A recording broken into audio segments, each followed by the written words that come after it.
नमस्कार, डिजियाना न्यूज की एक खास कार्यक्रम मुद्दे की बात में आपका स्वागत है। मैं हूं डॉक्टर प्रतीक श्रीवास्तव। मध्य प्रदेश में उपचुनावों की घोषणा हो चुकी है। दोनों पार्टियों ने तैयारियां शुरू कर दी हैं, लेकिन जैसे कहते हैं कि प्रथम ग्रासे मक्षिका पाते, पहले ही कोल के अंदर आपके बाल निकल आए या मक्खी गिर जाए, वैसा कुछ कांग्रेस के साथ हुआ है। उम्मीदवारों की घोषणा नहीं हुई है और एक बहुत ही सशक्त प्रभावशाली उम्मीदवार ने चुनाव लड़ने से इनकार कर दिया, जो संभावित उम्मीदवार थे अरुण यादव। उन्होंने हाल ही में जो खंडवा उपचुनाव लड़ने के बहुत ही इच्छुक बताए जा रहे थे, नंद कुमार सिंह चौहान के निधन के तत्काल बाद से काफ़ी सक्रिय थे, लगातार दौरे कर रहे थे और कई मंचों पे और सोशल मीडिया पर वो इस बात को रख चुके थे कि वही लोकसभा का उपचुनाव लड़ना चाहते हैं। लेकिन कल उन्होंने बहुत ही अचानक और चौंकाने वाले अंदाज में सोनिया गांधी जी को पत्र लिखकर कह दिया कि अब वे लोकसभा उपचुनाव लड़ने के इच्छुक नहीं हैं। इसके पहले जोबट विधानसभा उपचुनाव में जो कांग्रेस के लिए दावेदारी कर रहे थे सुलोचना रावत और उनके बेटे विशाल रावत, उन्होंने आधी रात में भारतीय जनता पार्टी का दामन थाम लिया, भारतीय जनता पार्टी में शामिल हो गए और इस तरह से कांग्रेस को बहुत बड़ा झटका आदिवासी बेल्ट में लगा है, क्योंकि सुलोचना रावत के ससुर साहब अजमेर सिंह रावत 7 बार वहां से विधायक रहे थे। सुलोचना रावत दिग्विजय सिंह मंत्रिमंडल में राज्य मंत्री थी और विशाल रावत को भी कांग्रेस पार्टी ने एक बार टिकट दिया था। तो इस तमाम परिस्थितियों में इतना कांग्रेस का इतना पुरातन और प्राचीन परिवार जो कांग्रेस से जुड़ा हुआ था, वो अचानक आधी रात को कांग्रेस पार्टी को छोड़कर भारतीय जनता पार्टी में शामिल हो गया। ये दो घटनाक्रम कम से कम ये साबित करने के लिए पर्याप्त है कि जो कांग्रेस इस वक्त थोड़ी सी अपने आप को बैकफुट पर नजर आ रही है। अभी काफ़ी दिन से कमलनाथ जी भी मध्य प्रदेश से बाहर थे, विदेश के दौरे पर थे। वो आए और उनके आते ही कांग्रेस पार्टी में जान आती या कांग्रेस पार्टी और तेजी के साथ उभर कर चुनाव में खड़ी होती, उसके पहले ये दो घटनाक्रम ने कहीं ना कहीं कांग्रेस के मनोबल को कमज़ोर किया है। मेरे साथ आज इसी मुद्दे पर बात करने के लिए मौजूद हैं कांग्रेस के प्रवक्ता, कांग्रेस के नेता और अल्पसंख्यक मोर्चे का, जिनको हाल ही में गुजरात का प्रभारी बनाया है, अनुरोध ललित जैन। आप कांग्रेस के युवा चेहरे हैं और वरिष्ठ पत्रकार जयश्री पिकले। आप दोनों का बहुत स्वागत है। जयश्री जी, इस पूरे घटनाक्रम को, पहले सुलोचना और विशाल का भाजपा में जाना और फिर अरुण यादव का जो लगातार कह रहे थे कि वे चुनाव लड़ेंगे और दिल्ली में भी कमलनाथ से मिले थे, चुनाव लड़ने की इच्छा व्यक्त की थी, राहुल गांधी से भी मिले थे, मुकुल वासनिक से भी मिले थे और कल उन्होंने अचानक पैतरा बदला और कहा कि अब वो चुनाव नहीं लड़ेंगे। जी, ऐसा लग रहा है कि जो कमलनाथ जी के आने के बाद उनको जिस हिसाब से प्रदेश अध्यक्ष पद से हटाया था, और जब आपको याद होगा कि जब वो रैली निकली थी ऐतिहासिक, तो उस रैली में भी वो शामिल नहीं हुए थे और उनको दिग्विजय सिंह जी ने अलग जाकर मनाया था। तो कमलनाथ जी और उनके बीच की जो दूरियां हैं, जो अंदरूनी टकराहट है, मुझे लगता है उसका बहुत कुछ मतलब इस घोषणा से भी है, क्योंकि जो सम्मान वो चाहते हैं अरुण यादव या जो तवज्जो वो चाहते हैं, वो शायद उनको नहीं मिल रही है बहुत लंबे समय से। और जैसा कि कांग्रेस में अभी फ़िलहाल हम देख रहे हैं लगातार कि एक वन मैन शो पार्टी जैसा चल रहा है, चाहे संगठन हो चाहे सरकार में जब थी तब की भी बात। मध्य प्रदेश में तो लगभग ऐसा है कि नेता प्रतिपक्ष भी कमलनाथ है, प्रदेश अध्यक्ष भी कमलनाथ है, सब कुछ कमलनाथ है। तो अपने को इस तरह से देखना चाहिए कि एक किस्म का कोई असंतोष, एक डिसएग्रीमेंट या जो भी है उनके बीच, वो उसका ज़्यादा असर है। अब देखना ये है कि उन्होंने तो घोषणा तो कर दी कि मैं चुनाव नहीं लड़ रहा हूँ, और निसंदेह कि घमासान है। आप अगर सुलोचना रावत वाला एपिसोड भी ले लें अपन, तो बीजेपी में भी घमासान है उनके आने के बाद में। आज भी वहाँ के स्थानीय नेताओं ने माधव सिंह डाबर के पुत्र हैं अभिजीत डाबर, जो किया है कि हम तो चुनाव भारतीय जनता मोर्चा के जिला अध्यक्ष हैं, वो चाहते हैं कि हम चुनाव लड़ेंगे। हमें देखना चाहिए कि आने वाले समय में जब तक फाइनल लिस्ट जब तक नहीं आती, तब तक ये घमासान कहाँ तक पहुँचते हैं, रूठे हुओं को किस तरह मनाया जाता है, प्रेशर टैक्टिक्स को किस तरह से दोनों ही संगठन अपने अपने लेवल पर मैनेज करते हैं। तो भी थोड़ा सा अपने को इंतज़ार करना चाहिए कि क्या वाकई में उनकी घोषणा के बाद में क्या इसको माना गया है, स्वीकार किया गया एक है? सप्लीमेंट्री क्वेश्चन जयश्री आपसे और ये पूछना चाहता हूँ कि क्या ये प्रेशर टैक्टिक्स है, क्या दबाव की राजनीति अरुण यादव अपना रहे हैं? नितेंद्र का नाम घोषित कर दिया पृथ्वीपुर से, लेकिन उनका नाम घोषित नहीं किया। कमलनाथ जी का स्टेटमेंट याद कीजिए, कमलनाथ जी ने एक बार कहा था कि अरुण ने तो मुझसे कहा ही नहीं कि वो चुनाव लड़ना चाहते हैं, सर्वे में जिसका नाम आएगा मैं उसको टिकट दूंगा। और शेरा का फिर ये कहना कि सर्वे में तो मेरी पत्नी का नाम है, उसको समर्थन मिला है। और आखिरी समय तक उनके नाम को इतने वरिष्ठ नेता, प्रदेश कांग्रेस अध्यक्ष रहे, केंद्रीय मंत्री रहे, ये 4 चुनाव लोकसभा के लड़ चुके हैं, वो खंडवा और खरगोन से 2 जीते हैं, 2 हारे हैं, और शिवराज सिंह चौहान के सामने बुधनी से चुनाव लड़े। इतने सीनियर लीडर को भी इस तरह से झुलाया जा रहा है, अगर मैं इंदौर की भाषा में बोलूं, लटकाया जा रहा है, तो कहीं ना कहीं वो इससे डिमोरलाइज थे और ये प्रेशर टैक्टिक्स है। देखिए, अब जो कमलनाथ जी का वर्किंग स्टाइल है उसके हिसाब से आप देखें कि वो अपने इंटरनल सर्वे करवाते हैं बड़ी इंटरनेशनल एजेंसीज के साथ में, चाहे वो फिर अजय भैया राहुल वाला किस्सा हो, मतलब कि उस समय जब वहाँ के जो टिकट उन्होंने फाइनल किए थे, रीवा सतना उस तरह के सारे क्षेत्र के, उसकी बात कर लें, या वो इस चीज़ को अहमियत नहीं देते हैं कि सीनियर लीडर है और उसका क्लेमेंट, जैसे दमोह वाला भी एपिसोड आप ले लीजिए, उन्होंने जिसको भी टिकट दिया तो उन्होंने अपने सर्वे के आधार पे अपनी मजबूत जो उनका तंत्र उन्होंने कर रखा है एक पैरेलल संगठन के अलावा, उसके ओपिनियन पर वो काम करते हैं और उस तरह से ही पार्टी में टिकट के बंटवारे हो रहे हैं या टिकट दिया जा रहा है। तो हो सकता है कि 2 चीज़ें हो सकती है कि चूंकि लगातार चुनाव वहाँ से हारे हैं, अरुण पिछला चुनाव भी लगभग 3.25 लाख वोट से हारे थे, तो उनका चुनाव हारना भी एक कारण हो सकता है कि उनके टिकट या उनके प्रत्याशी उनको बनाए जाने के लिए बड़ा डिले किया जा रहा हो। तो ये शायद प्रेशर टैक्टिक्स भी हो सकती है कि तो ये दोनों कारण हो सकते हैं, या ये भी हो सकता है कि भाई दोनों ने इंटरनली एक ग्रेसफुल उन्होंने अपना एग्जिट ले लिया और कमलनाथ जी बहुत तरीके से अपना क्लेमेंट जो भी उनका दावेदार है उसका नाम वो घोषित कर दें, ये भी हो सकता है। अनुरोध, ये दोनों घटनाक्रम का अगर एक कांग्रेस कार्यकर्ता के नाते मैं आपसे सवाल करूं, युद्ध में जाने के लिए तैयार है एक सेनापति, और अचानक 2-3 दिन बाद जब वो उसको मैदान में उतरना, वो कह दे कि मैं अब युद्ध नहीं लड़ूंगा, जी, पलायनम की स्थिति आ जाए, जैसी महाभारत में अर्जुन की एक समय में आई थी। उनके पास तो कृष्ण थे, अरुण के पास शायद कोई नहीं है। और दूसरी बात ये, जिस तरह से सुलोचना और विशाल गए, तो कहीं ना कहीं कांग्रेस के कार्यकर्ता का मनोबल कमजोर हुआ है, पार्टी को बैकफुट पर आना पड़ा है कि भाई एकदम चुनाव के समय में इस तरह के सेटबैक लग जाए, धक्के लग जाए। नहीं, देखिए, जहां तक अरुण यादव जी का सवाल है, वे हमारे वरिष्ठ नेता हैं, वो प्रदेश अध्यक्ष भी रहे हैं, सांसद रहे, यही तो समस्या है उनकी। तो मुझे ऐसा लगता है कि निमाड़ की राजनीति में उनके परिवार का, उनके स्वर्गीय पिता सुभाष यादव जी का भी एक बहुत बड़ा कंट्रीब्यूशन रहा है, जिसे हम कोई भी इग्नोर नहीं कर सकते हैं। और अगर कहीं, सबसे पहले तो मैं कहूँगा कि अरुण यादव जी अगर सबसे बढ़िया और सबसे बेहतर उम्मीदवार होंगे, और चूंकि कमलनाथ जी ने कहा है तो कोई सर्वे के आधार पे जो बात करना चाह रहे होंगे, लेकिन अरुण यादव जी अगर कहीं नाराजगी भी होगी तो उसको कहीं मना लिया जाएगा, अगर कोई भी ऐसी बात होगी। पर अरुण यादव जी से बेहतर उम्मीदवार मुझे नहीं लगता कि और भी कोई मिल सकता है कांग्रेस पार्टी के लिए, वो बहुत बेहतर उम्मीदवार है। अब तो खुद ही लड़ना नहीं चाह रहे हैं, तो कहीं ना कहीं ये सेटबैक है या नहीं? मेरा सवाल ये सुलोचना का जाना, अरुण का लड़ने से इनकार, जहां तक देखिए मनोबल गिर रहा है पार्टी का। देखिए, मैं अरुण यादव जी और सुलोचना रावत जी 2 एक अलग अलग केसेस हैं, उनको मैं नहीं बोलूंगा कि उन्हें कंपेयर करना चाहिए। जहां तक सुलोचना रावत जी का सवाल है, जैसे आपने खुद ने कहा कि उनके ससुर 7 बार उन्हें कांग्रेस ने टिकट दिया, उनके परिवार को, उनके बेटे को भी टिकट दिया था विशाल रावत जी को। सुलोचना रावत जी स्वयं मंत्री रही थी नर्मदा घाटी प्रशासन, मेरे ख्याल से राज्य मंत्री दिग्विजय सिंह जी की सरकार में। विशाल रावत पिछली बार निर्दलीय चुनाव लड़े, उन्होंने कांग्रेस पार्टी का नुकसान करा, उसके बावजूद भी वहां से कांग्रेस प्रत्याशी जीत के आए, उनको वापस से कांग्रेस पार्टी में लिया गया इस आधार पे कि कहीं ना कहीं ये कांग्रेस का परिवार था। अब ये तो उनको सोचना था। आज सुबह की बात है, एक वीडियो वायरल हुआ था जिसमें वो किसी से चर्चा कर रहे थे कि उनकी ऐसी डील हुई है, ऑडियो वायरल, हाँ, कि उनको बाद में भविष्य में मंत्री भी बनाया जाएगा और लोगों के काम करे जाएंगे। तो ये तो भारतीय जनता पार्टी और मध्य प्रदेश की जनता को सोचना है कि भारतीय जनता पार्टी सिर्फ डील कर करके इधर के प्रत्याशियों को उधर लेगी, या उनके खुद के भी कोई नैसर्गिक रूप से प्रत्याशी है जो उनकी विचारधारा में विश्वास रखते हैं।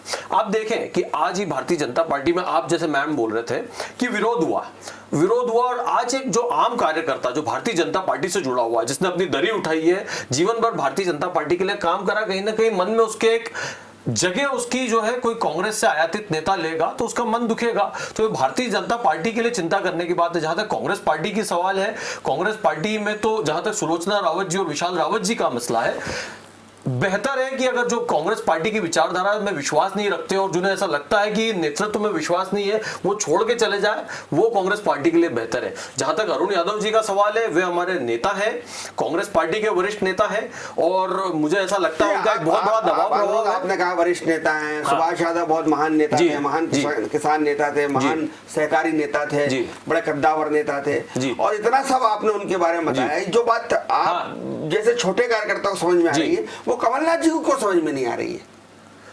जैसा मैम बोल रहे थे, क्या चूंकि कमलनाथ जी बाहर ट्रेवल भी कर रहे थे और आने के बाद लगभग था, आपने देखा कि दिग्विजय सिंह जी ने उन्हें बधाई भी दी थी।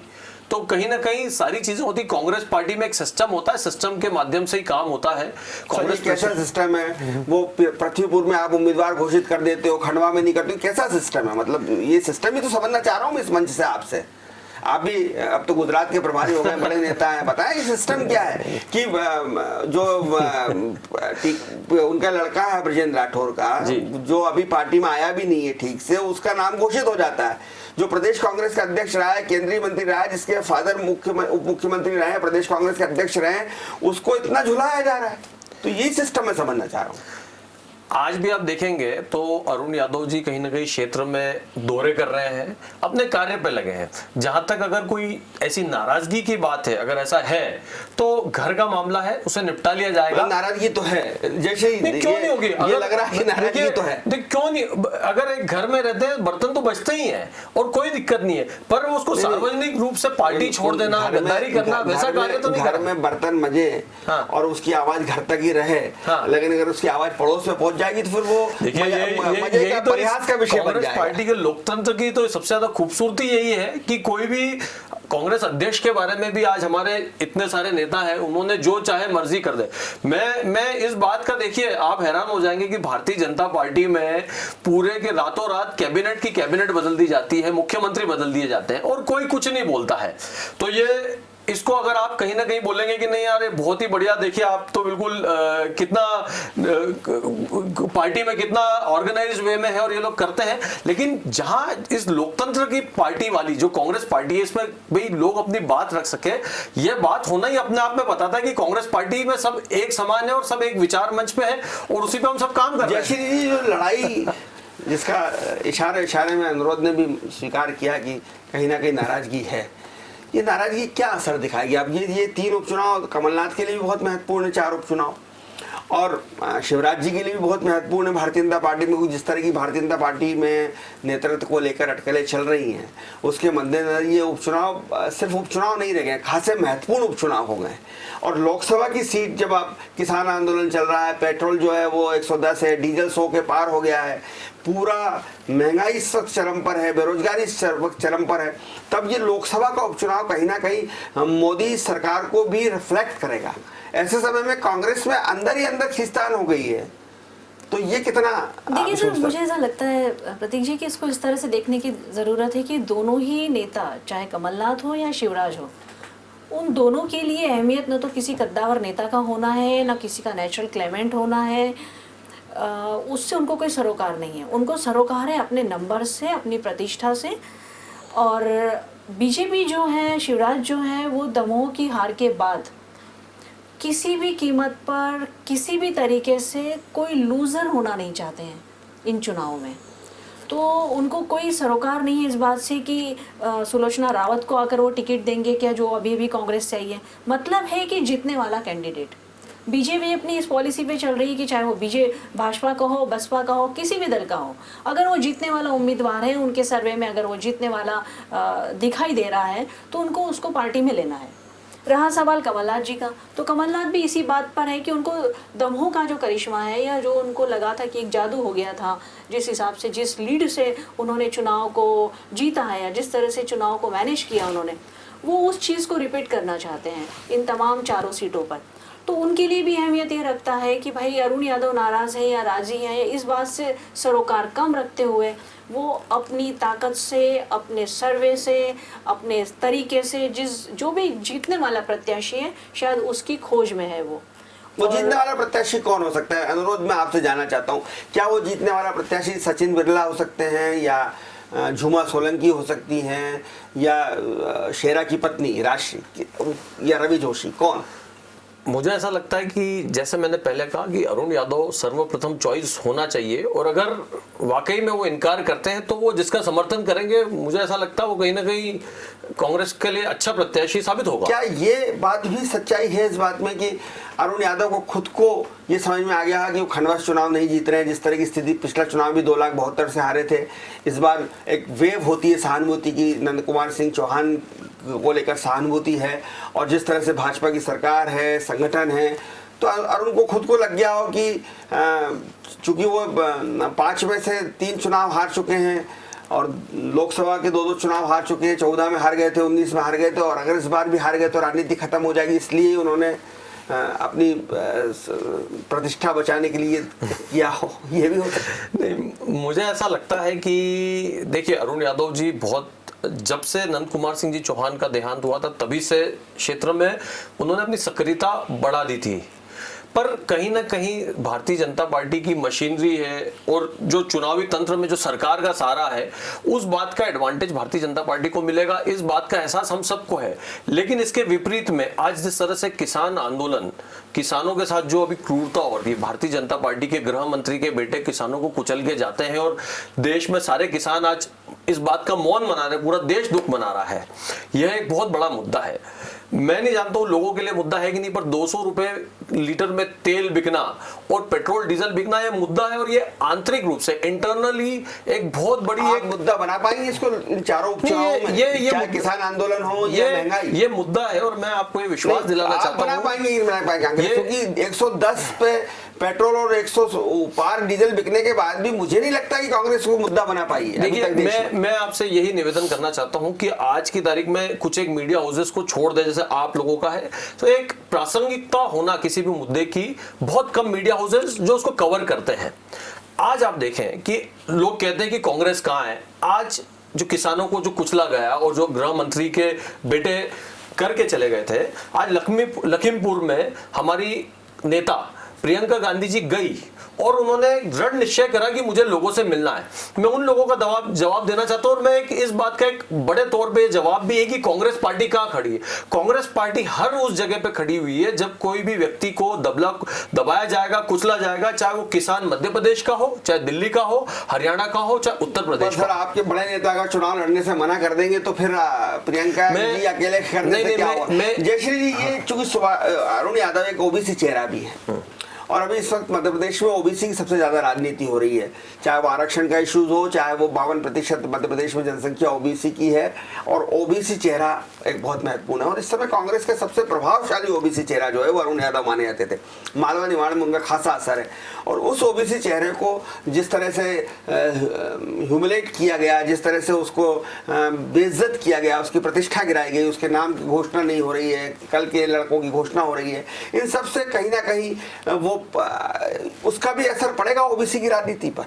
कांग्रेस को नुकसान होगा ओबीसी वोट बैंक में। देखिए, ओबीसी के वो बहुत कद्दावर नेता या जो भी एक जाने पहचाने नेता जरूर रहे हैं, लेकिन जो प्रभाव सुभाष यादव जी का था, जो बात सुभाष यादव जी की थी किसान नेता के तौर पे, या उनका जो कद था, उनकी जो बराबरी थी, उसको अभी हासिल करना अरुण यादव के लिए बाकी है। वो उस लेवल के लीडरशिप को अभी वो अपने आप को तैयार नहीं कर पाए हैं उसके लिए। फिर अपने को ये भी देखना चाहिए उनके मामले में कि जब वो प्रदेश अध्यक्ष थे तो उनका क्या कंट्रीब्यूशन रहा कांग्रेस में उस समय। कांग्रेस ने लास्ट मोमेंट पे जब चुनाव का नौबत आई थी तब उनका एग्जिट हो गया था। हालांकि जब वो कांग्रेस के प्रदेश अध्यक्ष थे, उन्होंने सड़कों पे संघर्ष तो अच्छा किया था, कांग्रेस को जिंदा तो रखा था। जी हाँ, तो एक वो चीज़ है। दूसरा ऐसा लगता है अपने को ये पूरे एपिसोड में जो अभी जिस तरह से हो रहा है, देखिए ये सहानुभूति लहर है खंडवा में। नंद कुमार सिंह चौहान का एक बड़ा अपना वोट बैंक रहा है, उनकी अपनी कद रहा है वहाँ पर। लेकिन कांग्रेस इस बार शायद ये भी करना चाहती है, पर्टिकुलरली कमलनाथ, कि वो एक नई टीम भी खड़ी करना चाहते होंगे। आप ये भी देखिएगा, क्योंकि जिस तरह से उन्होंने वहाँ पे अजय सिंह को दरकिनार करके टिकटें जाहिर की थी या रिवील किया था सारी चीज़ों को, उस तरह से अपने को लगता है कि यहाँ पर भी अगर वो निसंदेह मतलब बहुत पॉसिबिलिटी तो नहीं दिखती कि कोई बहुत मजबूत स्थिति में है कांग्रेस खंडवा में, लेकिन अगर वो कहीं ना कहीं एक नई लीडरशिप को खड़ा कर पाए तो एक उनका वो भी प्रयत्न है कि आने वाले चुनाव के पहले यानी 2018 के बाद का जो एपिसोड टोटल रहा है उसमें कमलनाथ का सबसे ज़्यादा ध्यान इस तरफ है कि वो ज़्यादा से ज़्यादा अपने लोगों की टीम या कांग्रेस के लिए नई लीडरशिप को वो दे सके। तो हमको ये भी देखना चाहिए। आप भले ही सुलोचना रावत को या विशाल रावत को हल्के में लें, लेकिन देखिए विशाल रावत ने निर्दलीय खड़े होकर 31,000 वोट वहाँ पे हासिल किए। ये एक बड़ा मार्जिन होता है, बड़ी फिगर होता है। ठीक है, 2000 वोट से कलावती भूरिया जीत गई। जोबट जो पूरी तरह से कांग्रेस की सीट मानी जाती है, जोबट है, अलीराजपुर है, झाबुआ है, पेटलाबाद है, थानला, ये 5 सीटें तो गढ़ मानी जाती थी और मोटी माई की सीटें मानी जाती। मोटी माई यानी इंदिरा गांधी, यही उनको वहाँ झाबुआ में के आदिवासी कहते हैं। लेकिन सवाल ये है कि विशाल रावत को आप इतने हल्के से ले रहे हैं, जिस आदमी ने निर्दलीय खड़े होकर 31,000 वोट ले लिए। अगर उसके साथ भाजपा का वोट मिल जाता है, परंपरागत भाजपा का जो बनिया वोट है या जो भिलाले लोग हैं जो भाजपा को वोट करते हैं, भील और भिलाले में भिलाला जाती, अगर वो भाजपा के साथ आ जाती है तो ये जोबट सीट जो आपने जीती थी पिछली बार, ये आपके हाथ से निकल जाएगी। तो ये भी एक चिंता का विषय तो होना चाहिए, क्योंकि आदिवासी सीटों की वजह से आप इतने अच्छे नंबर पे इस बार 2018 में आ पाए थे। जी जी। मैं जहाँ तक मेरी जानकारी है कि कमलनाथ जी ने विदेश आने से पहले विशाल रावत को बोला भी था कि आपकी पूरी संभावना है, और उन्होंने मुझे ऐसा लगता है कि बोला था कि आपका टिकट होने जा रहा है। कमलनाथ जी के विदेश जाने में और उनके आने के बीच में भारतीय जनता पार्टी से उनकी क्या डीलिंग हुई, ये तो वही जानते हैं और वो भविष्य में हमें पता चलेगा, जिसके कारण उन्होंने इतना भी इंतजार नहीं करा कि वो आते और निर्णय लिए। डीलिंग आप कह रहे हैं, डीलिंग की बात निश्चित रूप से कुछ ना कुछ डीलिंग होती होगी, क्योंकि राजनीतिक जब दो बैठते हैं तो सौदेबाजी तो होती है, मैं उसको इनकार नहीं करता। लेकिन कहीं ना कहीं ये बात भी है कि सुलोचना रावत और दूसरे बहुत सारे कांग्रेसी झाबुआ में भूरिया परिवार से परेशान है या भूरिया परिवार के दबाव में। उनको लगता है कि पहले एक सीट तो कांतिलाल जी की बुक रहती है, एक भतीजी की रहती है। अब भतीजी जो है वो पेटलावा से लड़ते लड़ते यहाँ आ गई, जोबट में आ गई। झाबुआ विक्रांत को लड़ना है, सांसद उनको लड़ना है, कांतिलाल जी को, तो बाकी लोग कांग्रेसी क्या करेंगे? ये एक दबाव नहीं है बड़ा? विक्रांत भूरिया जी ने तो अभी मना भी कर दिया और वो एक अपने युवक कांग्रेस के अध्यक्ष के रूप में एक बहुत अच्छी जिम्मेदारी निभा रहे हैं, पूरे प्रदेश में घूम रहे हैं, लोगों की आवाज भी उठा रहे हैं। और देखिए, कोई भी एक स्थापित परिवार जिसमें कांग्रेस पार्टी ने मुझे लगता है आजादी के बाद से ही रावत परिवार पे एक बहुत विश्वास रखा था और वो उन्हीं को टिकट दिया था। कोई छोड़ के जाता है तो कहीं ना कहीं नुकसान तो होता है, नए व्यक्ति को ढूंढना और स्थापना करना एक समय लगता है उस चीजों को लेके। लेकिन वहां पे महेश पटेल है, दिलीप भूरिया है, ऐसे हमारे पास और भी कैंडिडेट। दिलीप भूरिया तो कांतिलाल भूरिया के परिवार का है, तो भतीजा है वो कलावती जी का, कांतिलाल जी का पोता है जी। तो जैसे देखिए, जो नेक्स्ट बेस्ट कैंडिडेट होगा उसको मुझे ऐसा लगता है निर्णय लेके कमलनाथ जी कहीं ना कहीं वो लीडरशिप उस पर निर्णय लेगी। और वहां पे देखिए, आपने स्वयं ने बोला और ये बात भी सर्वमान्य सत्य है कि वहां पे जो लोग हैं उन्हें कांग्रेस में विश्वास है, वे किसी व्यक्ति विशेष के प्रति नहीं जाते हुए भारतीय जनता पार्टी नहीं कांग्रेस पार्टी को देखते हुए वोट देंगे। और इसमें भी जो कमलनाथ जी ने जो पिछले 15 महीनों में काम करा था जब उनकी सरकार थी, उसको अभी भी याद करा जा रहा है। जिस तरह से बिजली के बिल आ रहे हैं, बेतहाशा वृद्धि हुई है बिजली के बिलों में, और आप माने ना माने यह एक मुद्दा है, ये अंडरकरंट में लोगों के मन में भावना है कि बिजली के बिलों में उनको कमलनाथ याद आ रहे हैं। अंडर करंट हो सकता है, महंगाई को लेकर, पेट्रोल डीजल को लेकर, बिजली के बिल को लेकर, बहुत सारी बातों को लेकर अंडर करंट हो सकता है। लेकिन अनुरोध जी, आपकी पार्टी उस अंडर करंट को मत मशीनों तक, वोटिंग मशीन तक ले जाने में कहाँ सक्षम हो पा रही है? आप आपस में ही लड़ रहे हैं। कमलनाथ और अरुण यादव की जो खिलाफत है या मतभेद है वो सामने आ गए हैं। कांतिलाल भूरिया और सुलोचना रावत के मतभेद खुलकर सामने आ गए हैं। महेश पटेल से कांतिलाल भूरिया की नहीं बनती, सुलोचना रावत से कांतिलाल भूरिया की नहीं बनती, बापू सिंह डामोर के परिवार से कांतिलाल भूरिया की नहीं बनती। तो ये तमाम जो अंतर विरोध हैं आपकी पार्टी के, जिसको आप बर्तन बजना कह रहे थे थोड़ी देर पहले, वो सारे बर्तन इकट्ठे मैदान में वो खड़खड़ा रहे हैं। तो इसको ये करंट आपको निभाएंगे कैसे? इस करंट को आप देखिए, कोई भी, मैं अपन भारतीय जनता पार्टी का एग्जांपल ले लेते हैं, हालांकि मैं कांग्रेस को रिप्रेजेंट करता हूं। की बात करो, भारतीय जनता पार्टी वाला तो है नहीं यहाँ पे जवाब देने के लिए। नहीं, बट एक बात यह है कि आज भाई शिवराज सिंह जी चौहान को बार बार दिल्ली तलब करा जा रहा है। हर पार्टी का एक सिस्टम होता है, कुछ चीजें निकल के आती है और कुछ पार्टियों में निकल के नहीं आती है, तो अंदर के अंदर ही दबे रह जाते हैं, मंसूबे दबे रह जाते हैं। जैसे लाल कृष्ण आडवाणी जी के मंसूबे दबे रह गए कि उन्हें देश का राष्ट्रपति बनना है, या जो भी बात होगी, वो मेरा विषय नहीं है। तो कांग्रेस पार्टी में तो मुझे खुशी है इस बात की कि हमारे ऊपर एक ऐसा प्लेटफॉर्म है और हमारी लीडरशिप को हम अपनी बात बता सकते हैं और हम बोल के अपनी पीड़ा जाहिर कर सकते हैं, अगर किसी के मन में पीड़ा हो। जैसे क्या ये जो छत्रप है, झाबुआ आदिवासी बेल्ट कांतिलाल भूरिया हो गए, निमाड़ सुभाष यादव थे, बाद में अरुण यादव हो गए खरगोन खंडवा जिले में, विंध्य की हम बात करें तो अजय सिंह जी हो गए, राघौड़ और मालवा दिग्विजय सिंह जी। ये जो छत्रप है क्षेत्रीय कांग्रेस में, ये छत्रप ही क्या कांग्रेस के लिए परेशानी का कारण बन गए? कांग्रेस में हमेशा से आप देखें तो ये आज की बात नहीं है, मतलब आप इसको पिछले 40 साल का रिकॉर्ड उठाकर देख लें तो आपको हमेशा दिखेगा कि चाहे यूपी हो, चाहे महाराष्ट्र हो, चाहे मध्य प्रदेश हो, हर स्टेट में, या पंजाब हो, मतलब कांग्रेस अपने क्षत्रपों के दम पर ही मजबूत है। कांग्रेस का ऑर्गेनाइजेशन, मतलब कांग्रेस में मैं अभी का किस्सा बताना चाहूँगी आपको कि तुलसी सिलावट जब कांग्रेस में थे तब की बात है। प्रियंका गांधी जब यहाँ पर आती है, इंदौर में रैली करती है, तो तुलसी सिलावट और उनके समर्थक गायब हो जाते हैं क्योंकि उनको महाराष्ट्र के लिए जाना है। तो वो जो चीज़ है, वो जो बात है, तो जो कमिटमेंट है वो अपने क्षत्रप के लिए, अपने नेता के लिए बहुत बड़ा है और पार्टी वहाँ पर सेकंड है। क्षत्रप बहुत बड़ा है। यही तो कांग्रेस की समस्या बन गई। वो ऑर्गेनाइजेशन, देखिए बीजेपी का ऑर्गेनाइजेशन या बीजेपी ने आज जो भी लीड किया है वो अपने ऑर्गेनाइजेशन के दम पर किया हुआ है।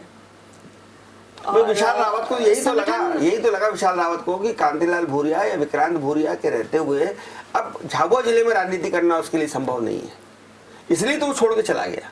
देखिए, एक तो बहुत बड़ी समस्या कांग्रेस के पास फिलहाल ये भी है कि उनके पास लॉयल्टी नहीं बची है किसी के भी पास। जो एक निष्ठा की बात होती है, निष्ठावान, मतलब आपको समझ में ही नहीं आ रहा है कि कल कौन कहाँ किस जगह पर है। कांग्रेस सबसे ज़्यादा, मतलब बहुत दुखद है, इतनी बड़ी पार्टी का जिसने कि स्वतंत्रता आंदोलन में इतने बड़े बड़े काम किए हैं और गांधी जी और नेहरू जी और सबके बड़े नेताओं की आइडियोलॉजिकली इतनी स्ट्रॉन्ग पार्टी है, लेकिन आज की तारीख में उसके पास निष्ठावान नेता और कार्यकर्ताओं की बहुत कमी है। आप सभी दूर देख लीजिए, जिस तरह से रातम रात या बिल्कुल चुनाव के ठीक पहले 2 घंटे पहले, 6 घंटे पहले जिस तरह से कार्यकर्ता दल बदल रहे हैं, बीजेपी में शामिल हो रहे हैं, तो सबसे बड़ी समस्या तो वही है। और आज भी ऑर्गेनाइजेशन के लेवल पर आप देखें तो कांग्रेस बहुत ही पिछड़ी हुई, ग्राउंड गेम में पिछड़ी हुई, ब्लॉक लेवल पे आपको नेता नहीं मिलेंगे। चुनाव लड़ना है प्रत्याशी को, वो जैसे तैसे अपनी तैयारी करके चुनाव लड़ता है। संगठन की तरफ से क्या मदद मिल रही है, संगठन की तरफ से क्या काम हो रहा है, वो अपन लगातार चुनाव देखते हैं। क्या इस बात की संभावना है कि चूंकि अरुण यादव को राहुल गांधी का नज़दीकी माना जाता रहा है, वो राहुल गांधी की और उनकी वेवलेंथ मिलती रही है, और वो 2-3 दिन पहले जब कमलनाथ जी अमेरिका से आए तो उस दौरान उन्होंने राहुल गांधी से मुलाकात भी की थी। क्या इस बात की संभावना है कि राहुल गांधी अरुण यादव को बोलें और अरुण यादव चुनाव लड़ लें? क्योंकि आज भी जैसा आपने ही बताया कि वो बागली क्षेत्र में कहीं जनसंपर्क कर रहे हैं और वो काटाफोड़ में, और वो ये कह भी रहे हैं कि जो समर्पित कार्यकर्ता होगा, हालांकि ये समर्पित बड़ा वो है उसमें इन्वर्टेड कामा में बोला गया वाक्य है, क्योंकि समर्पित वो शायद जयश्री सिंह को नहीं माने, तो समर्पित की परिभाषा में वो सुनीता सकरगाय को समर्पित मान रहे हैं। तो क्या संभावना है कि अरुण यादव राहुल गांधी के चुनाव लड़ने? जी, मुझे ऐसा विश्वास है कि अरुण यादव जी न सिर्फ हमारे एक बहुत बढ़िया नेता है, बड़े नेता है, पर एक निष्ठावान कार्यकर्ता सर्वोपरि है।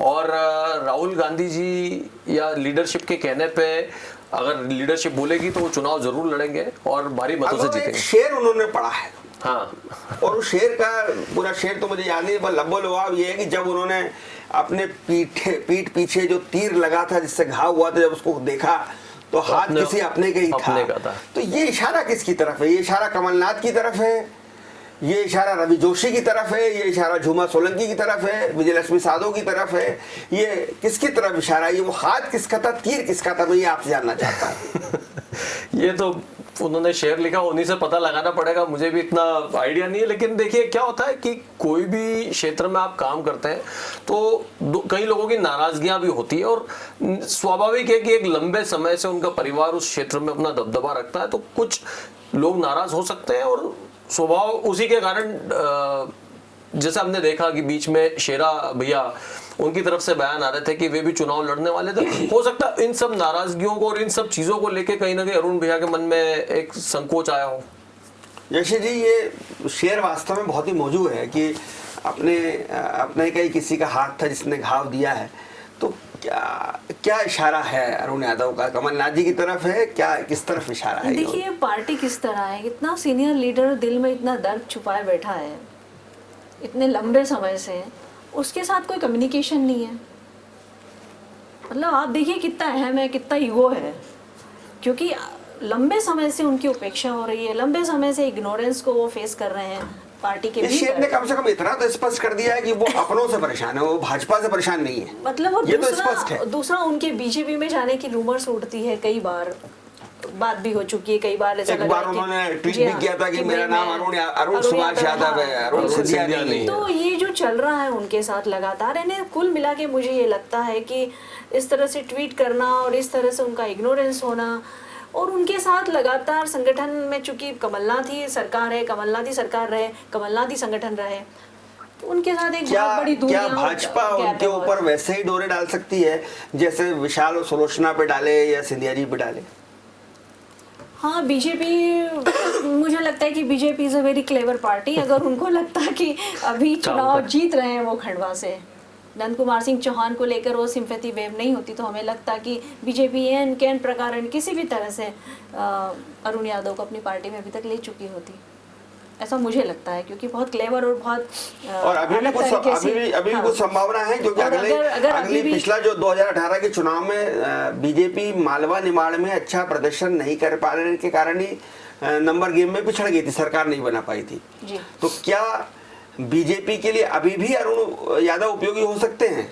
बिल्कुल निसंदेह हो सकते हैं, और उनका जो अपना कद रहा है और जो उनका यादव वोट बैंक है, जिसको लेकर ओबीसी वोट बैंक जो मध्य प्रदेश में बड़ी मात्रा में यादव है, संख्या में है, तो और बाबूलाल गौर के जाने के बाद बीजेपी में एक यादव नेता का संकट तो है ही, कमी तो है ही। बिल्कुल, तो संभव है कि इस घोषणा के बाद या इस नाराजगी के बाद, इस असंतोष के बाद एक और झटका कांग्रेस को। बहुत धन्यवाद जयश्री पिंगले आपका, बहुत धन्यवाद अनुरोध जैन। ये तो भविष्य के गर्त में छुपा हुआ है, वक्त ही बताएगा कि अरुण यादव चुनाव लड़ेंगे कि नहीं लड़ेंगे, लेकिन ठीक युद्ध के पहले सेनापति का इस तरह से पीछे हट जाना कुछ अच्छे संकेत नहीं देता है, कहीं ना कहीं कुछ गड़बड़ है, कांग्रेस को समझना होगा। देखते रहिए डिजाइनर न्यूज़, खबरों का सिलसिला जारी है, जारी रहेगा। नमस्कार।